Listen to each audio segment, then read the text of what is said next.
ఢిల్లీలో AP CM Chandrababu మాట్లాడుతున్నారు. Live ద్వారా చూద్దాం. Is proud of him.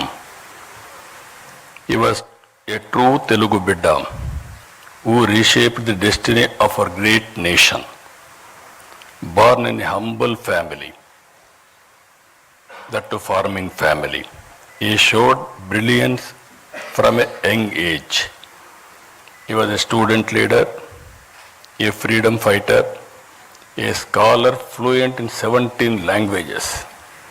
Now we are all talking, why should you learn Hindi?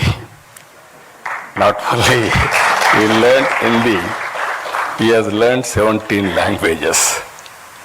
That is how he has become a great man. I am very happy. Today I witnessed one of the best our museum. I really appreciate management committee.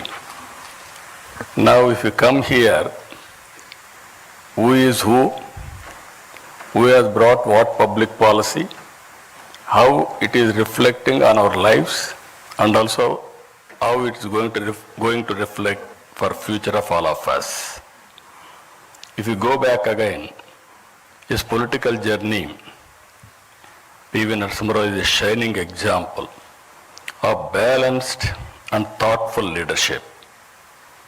He served the country in many important roles as a member of parliament, Chief Minister of Andhra Pradesh, as Union Minister for External Affairs, Defence, Home, and of course finally Prime Minister of India.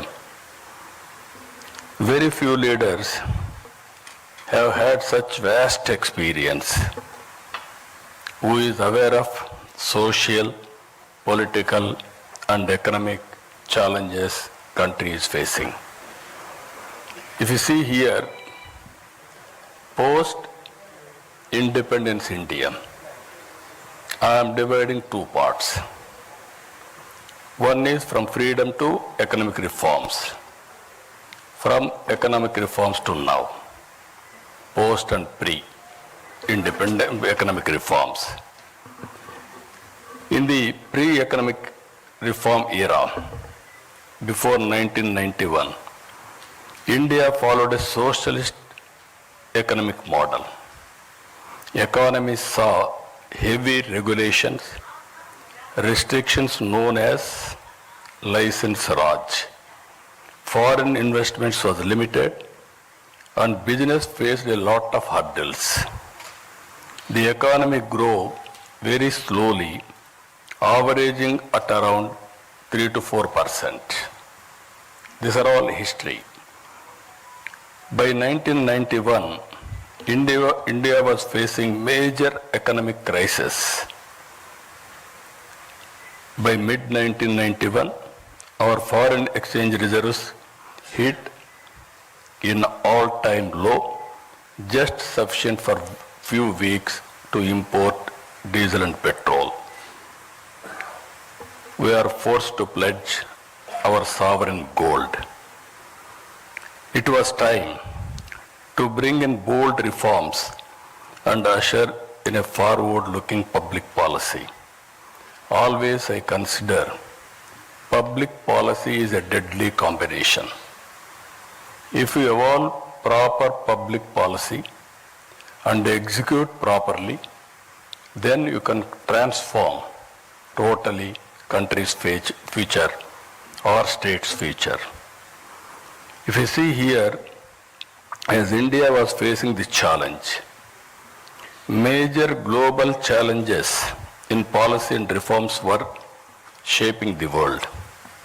In 1978, Deng Xiaoping, just now, Chairman has introduced P.V.Narasimha Rao, was Deng Xiaoping of India.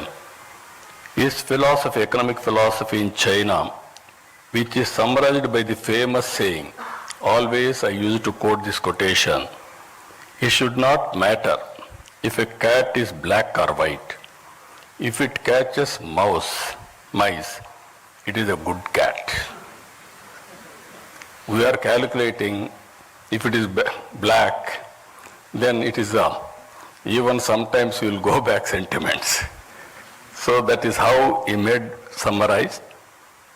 And also China had launched economic reforms and the impact of the same was seen globally now. During 1891, Mikhail Gorbachev introduced major politico-socio-economic reforms under the umbrella of perestroika and glasnost. Two big countries, two different type of reforms.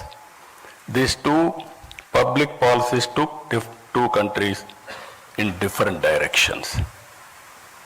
If you see today, China and also erstwhile Russia, it is in this context that P.V. Narasimha Rao became the Prime Minister in India in June 1991. He recognized that the crisis was an opportunity and realized that India needed bold economic reforms. He went ahead and launched the economic reforms, launched the historic economic reforms, that is 1991. He has changed the future of India. We are all here today. We are enjoying the benefits of his economic reforms, the fruits of his reforms, either education or so many things if you can go through now. Previously, that is pre-economic reforms and post-economic reforms, there is a vast difference. According to me, is a game changer. One, China Deng Xiaoping was respected in that angle. India's Deng Xiaoping, P.V. Narasimha Rao, nobody can forget his contribution for the nation.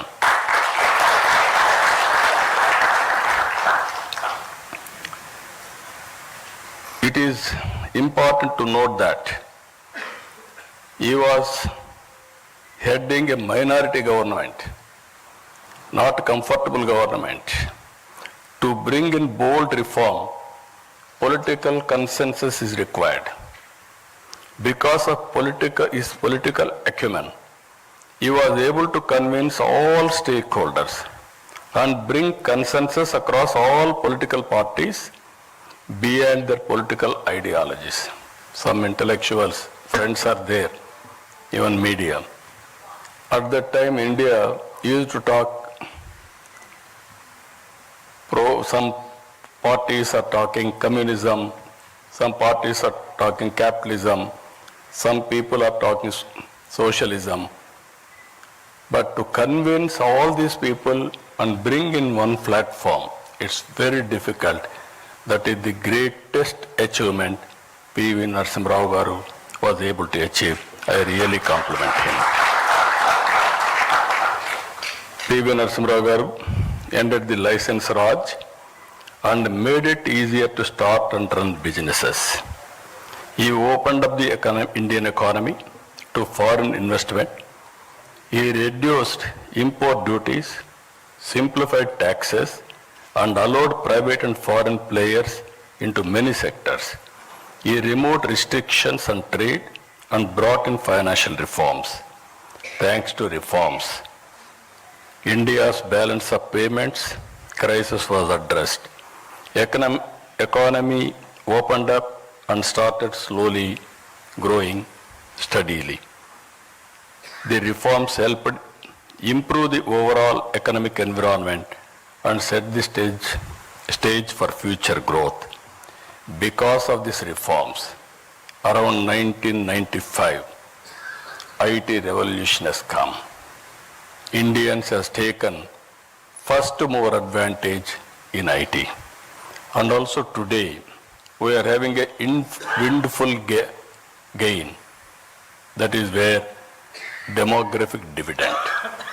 All countries are facing aging problem. Only India is having advantage by having this type of youngsters. They are the future. I am 100% confident India will become very powerful in course of time. Because of this combination of three strengths, economic reforms, first mover advantage of unity, and democratic dividend, India started moving ahead. After Narasimha Rao ji, Atal Bihar Vajpayee ji laid the solid foundation for the development of physical infrastructure and telecom revolution in this country. I am very fortunate I was associated with him. Napendra Mishra ji was with Prime Minister as Principal Secretary at that time. We had a wonderful time.